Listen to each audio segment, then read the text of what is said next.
once again to Storyteller's Corner. I'm your host, Joshua T. Calkins Trilogy, also known as Byron Sidious, and I have a brief proposal to run by those few of you who will be coming in to watch this as it goes, or who end up watching later when I wrap up and when it's available for just open viewing on both the Rumble and the YouTube channel. And the proposal is an inquiry, simple inquiry.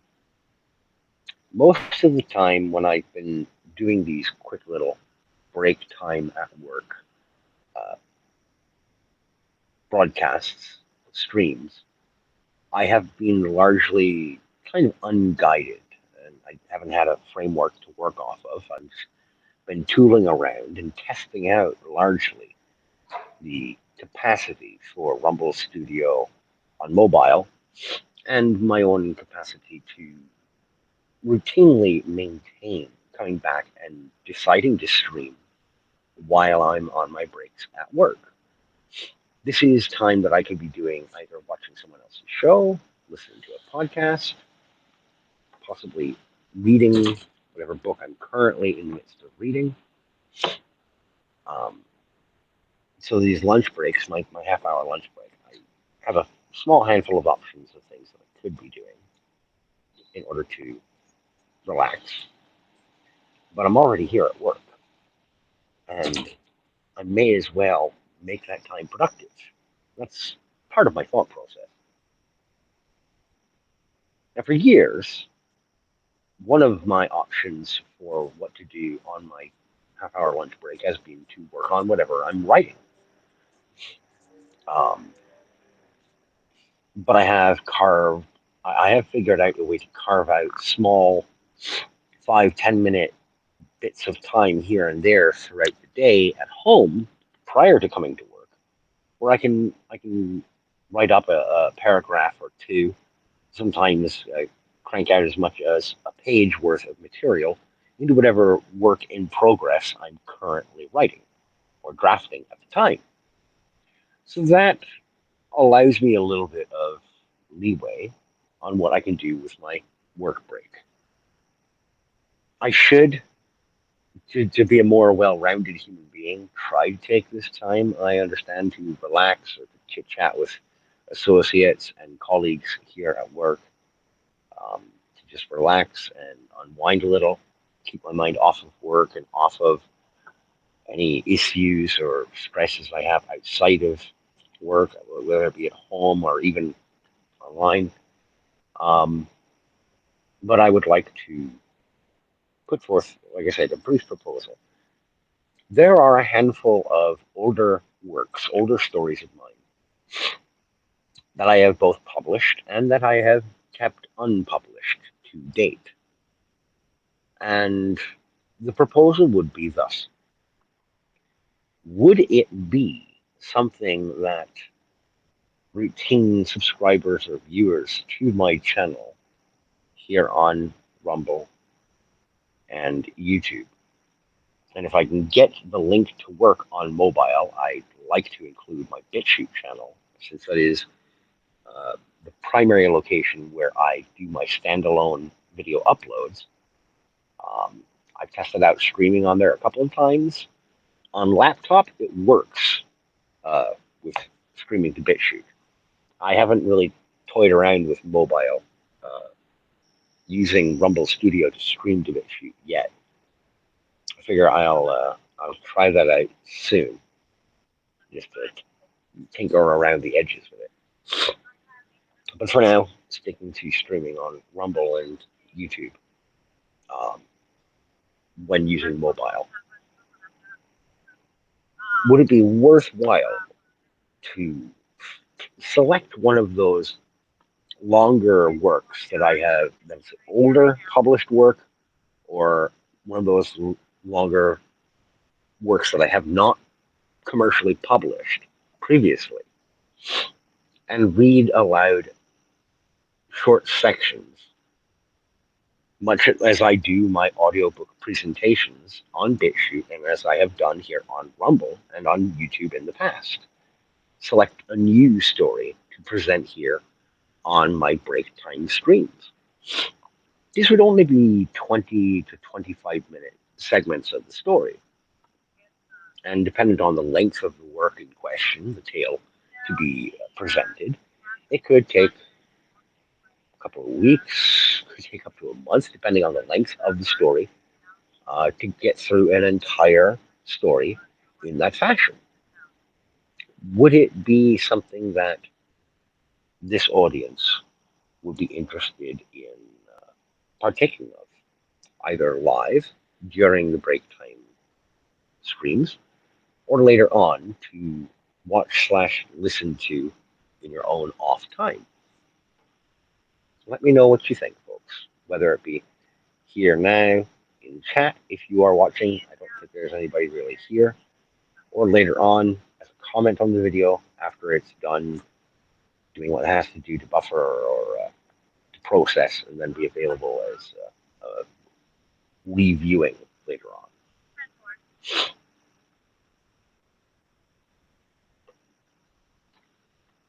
It being Friday night,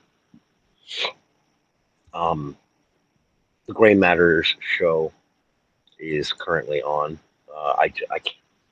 I was watching or slash listening to their program before I hopped on here, um, because I only have a limited amount of time for my lunch break at work. I didn't mean to just leave them twitching in the wind. I say twitching. I was just a viewer in their chat. You know, shouldn't puff myself up like that. They have their own program. They know what they're doing. I'm a relative newcomer to their audience, so my apologies for coming off as any kind of swinging dick, as it were. Sorry about that. I know I'm not that guy. I know I'm not that presenter.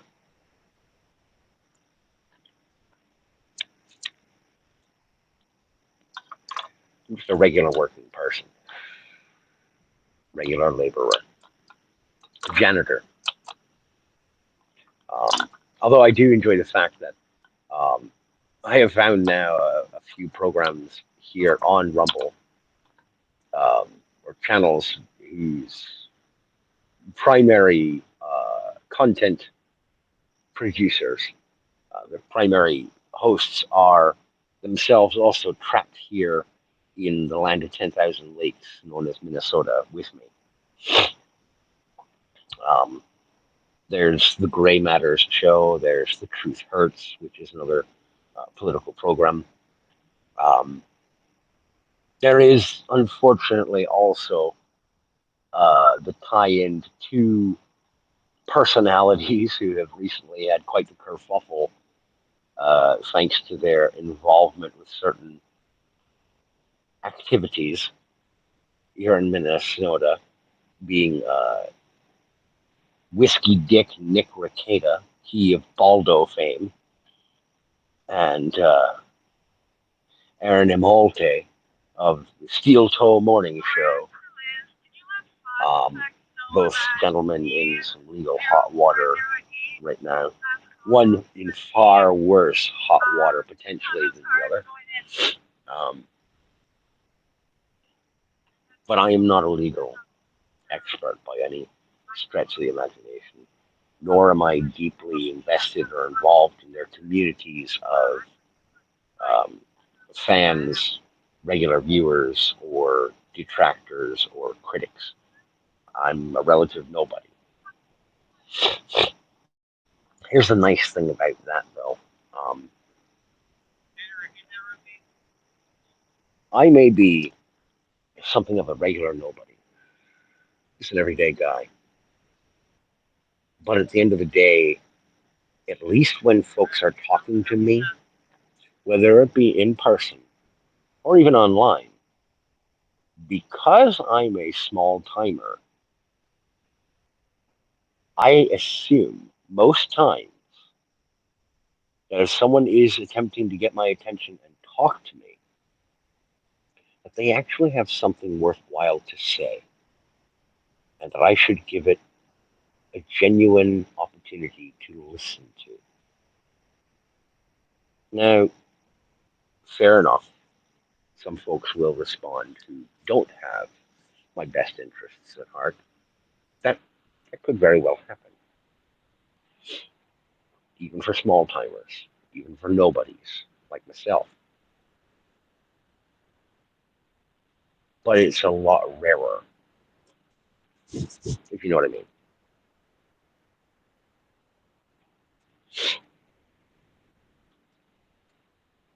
I found myself thinking a little bit about that with regards to the whole Ricada situation because of people who are kind of in that commentary community and is some folks who are in the pop culture uh, critique space as well. There's one particular person, well-known young lady by the name of Melanie Mack, who gets a lot of attention, um, thanks in part to her associations with things like Friday Night Tights and her own personal channel on YouTube and her X/Twitter profile, where she gets quite a bit of notoriety and attention for saying things like faggot on a regular basis. Um, Apparently, this is quite scandalous for some folks to read and or hear because she has gone the whole "I'm a good Christian girl now" route. Knows that like quite like a convert. Now, I don't intend that to be any kind of slap at genuine believers. However, I don't think she's all that genuine.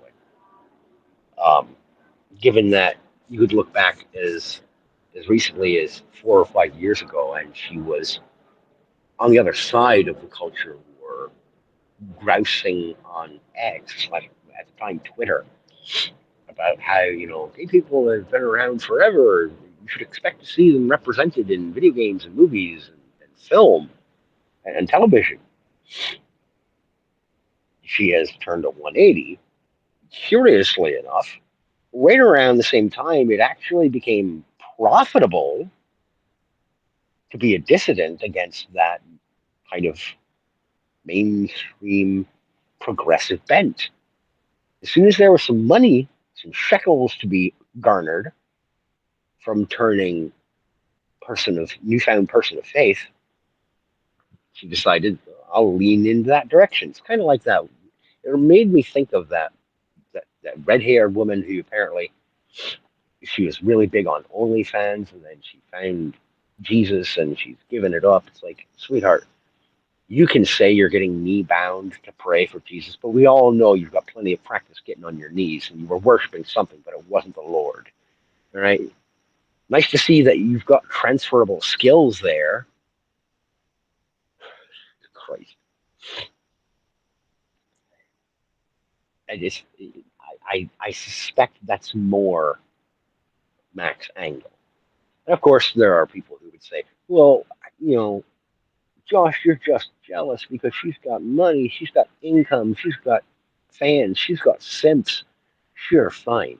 But at least I can be satisfied knowing that if I roll over in my bed at home and the person laying next to me says, I love you, first off, I know it's my wife. And that I can say in response, I love you too. I don't have to turn like Melanie Mack to the person saying that and say, that's nice, sweetie. Leave the money on the dresser. A little bit of a difference.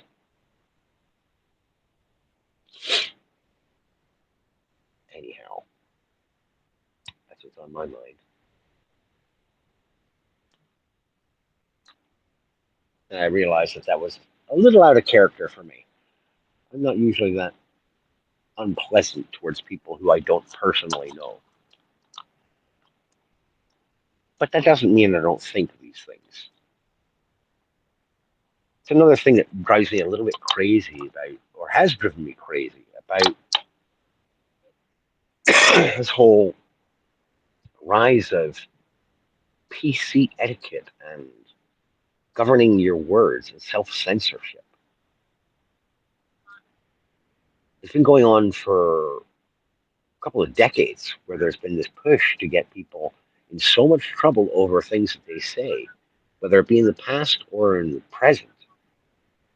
There's so much of an effort put into absolutely laying waste to and destroying someone for what they once said before, that people have gotten to the point where they self censor, where they won't speak what's actually on their mind. And people take this as a victory. That they think that if they can shut people down and make them be quiet and go away, that they suddenly won't think those things. No, that's not how this works. There's a wonderful line from George R. R. Martin's A Song of Ice and Fire novels, better known in pop culture circles as the Game of Thrones series. So the line from Tyrion Lannister. I'm going to fuck up the phrase exactly, but let me paraphrase it for you, which is when you cut out a man's tongue, you do not render him silent. You merely prove that you fear what he has to say. It's a beautiful sentiment, and it rings with the depth of truth, as most great pieces of fiction do. Now, Martin is himself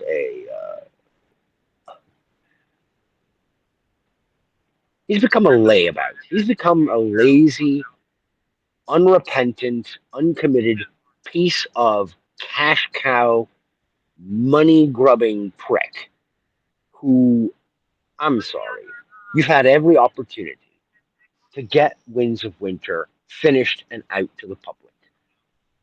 There is, for my peace of mind, no reason for you not to have. However, one counter that could come from an author, no matter who they are, if they're in the midst of a series and fans are clamoring and begging for the next installment in a series of books, there's one point at which I will accept any author's defense if they have not yet produced the next book, which is simply that is not what I'm in the process of creating right now. Not only that, but no artist owes the audience their art, their efforts. I understand that people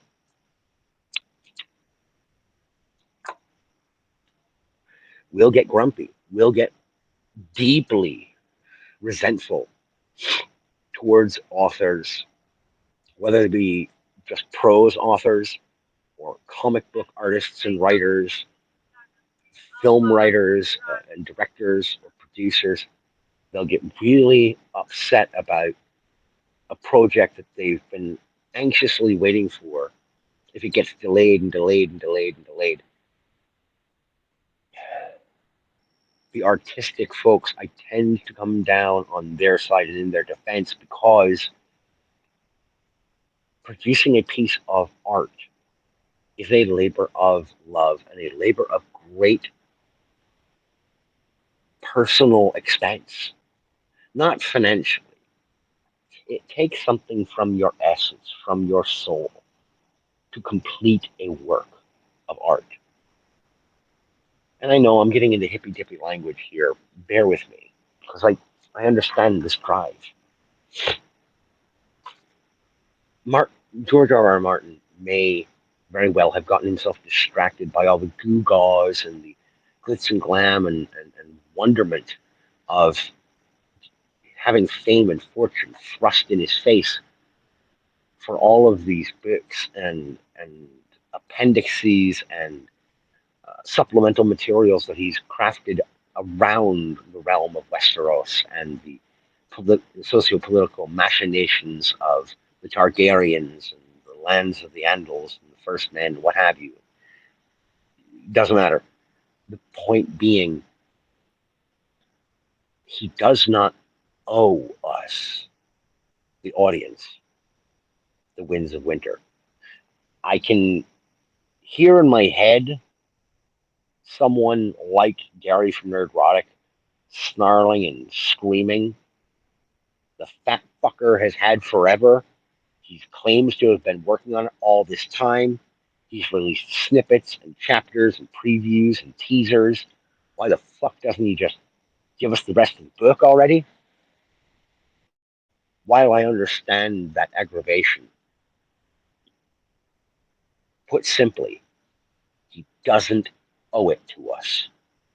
He doesn't owe it to anyone unless you're talking in a legal sense based around a contract. He owes his publisher, maybe, and if he doesn't produce X amount of papers, X amount of chapters, or X amount of products, finished projects, manuscripts ready to print and go, perhaps he has a legal dispute on a contractual basis to contend with his publishers. But that's a matter for a courtroom. That's a matter for deliberate, or that's a matter of law between him and the publishers. The rest of us, the readers, we're actually not involved, nor are we entitled to his efforts.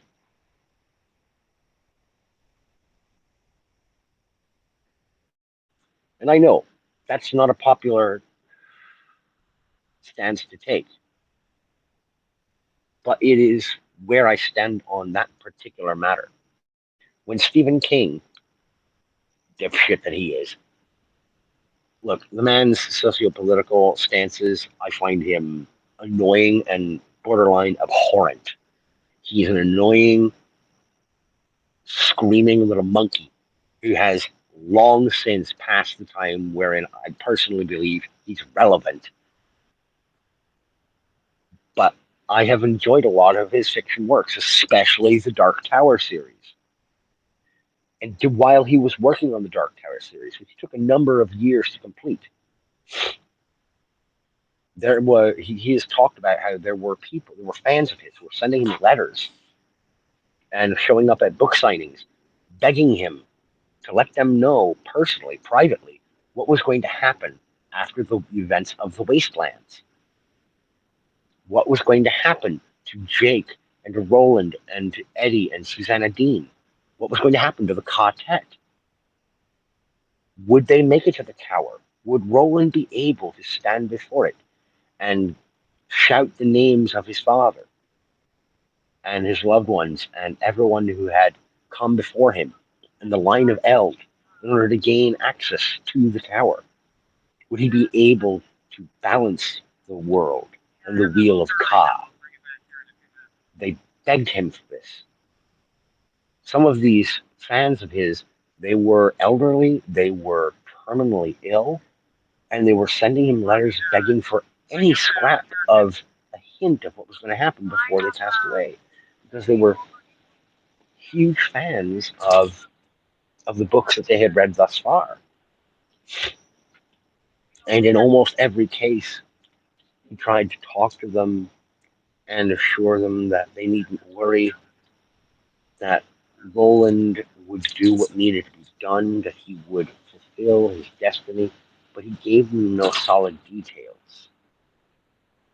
Because at the time, he was still in the process of trying to figure out where the road was for that particular narrative journey.